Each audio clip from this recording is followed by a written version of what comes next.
हरियाणा के toll plaza पर किसानों का धरना जारी है। ऐसे में किसानों का हौसला बढ़ाने के लिए किसान नेता गुरनाम सिंह चटनी धरना स्थल पर पहुंचे और वहां मौजूद किसानों को संबोधित करते हुए बीजेपी सरकार पर जमकर निशाना साधा।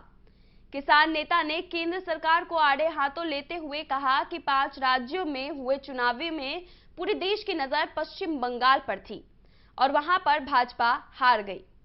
इसके साथ ही किसान नेता ने कहा कि बंगाल की जनता ने बीजेपी की गलत नीतियों का नतीजा वोट देकर के दिखा दिया है।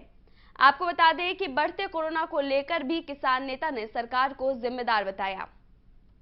गुरनाम जी, 5 राज्यों के चुनाव नतीजों को किस तरह से देखते हैं?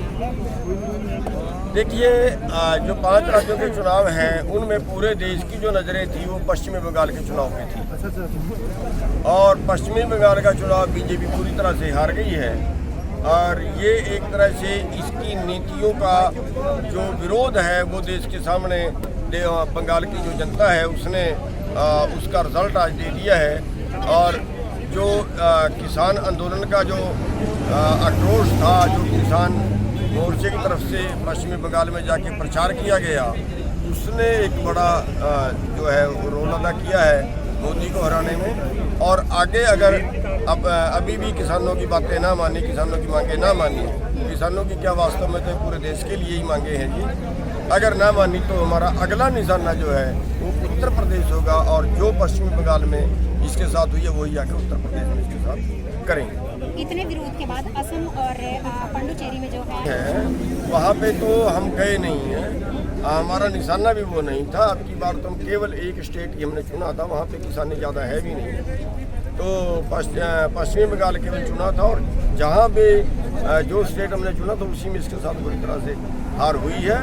और आगे जो है अगला निशाना जो है अगले साल जो चुनाव है वो पंजाब और उत्तर प्रदेश में है, तो पंजाब और उत्तर प्रदेश अगला निशाना हमारा रहेगा। राज्य सरकार हमें गोली तो मार सकती है, लठ मार सकती है, जड़ों में ले जा सकती है और इसके बस का इससे ज़्यादा कुछ है नहीं। वो हम खाने के लिए तैयार है, वो जो रोज़ मार ही रहे हैं हमें, वैसे भी कहीं ना कहीं रोज़ पीट रहे हैं। आज भी सरसा में लठ मारे, उसके पहले भी बहुत बार हुआ, वो ये पीट ही रहे हैं और पीट लेंगे। हरियाणा में लॉकडाउन लगा दिया गया है, कैसे किस तरह से देखते हैं? ये लॉकडाउन नहीं है, ये लॉकडाउन है, किस्मत फोड़ रहे हैं देश की। तो और उसका जो नतीजा है वो ये पहले नहीं देखते, उसके इंतजाम पहले से नहीं करते।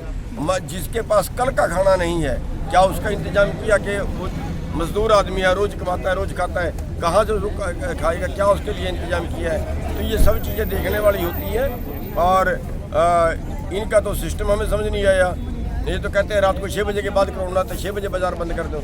अरे कितने रेडी फड़ी वाले बेचारे 6 बजे के बाद उनके पास गया करते। तो इस तरह से जो है वो बीमारी कंट्रोल नहीं होती।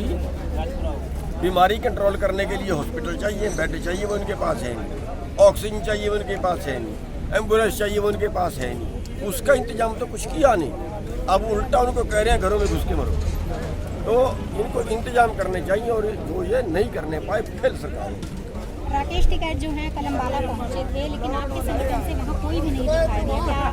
देखिए, वो उनके अपने संगठन की रैली थी, अपने संगठन का उनका प्रोग्राम था, हमारे पास उसका ना तो मैसेज था और ना उसमें हम लोग गए हैं। वो उनके अपने संगठन का था। बहुत से संगठन देश में, जैसे पंजाब में 32 कहते हैं, 35 कहते हैं, ऐसी सब जगह है, उनके अपने संगठन। 100% प्लेसमेंट के साथ हम देंगे आपको मौका।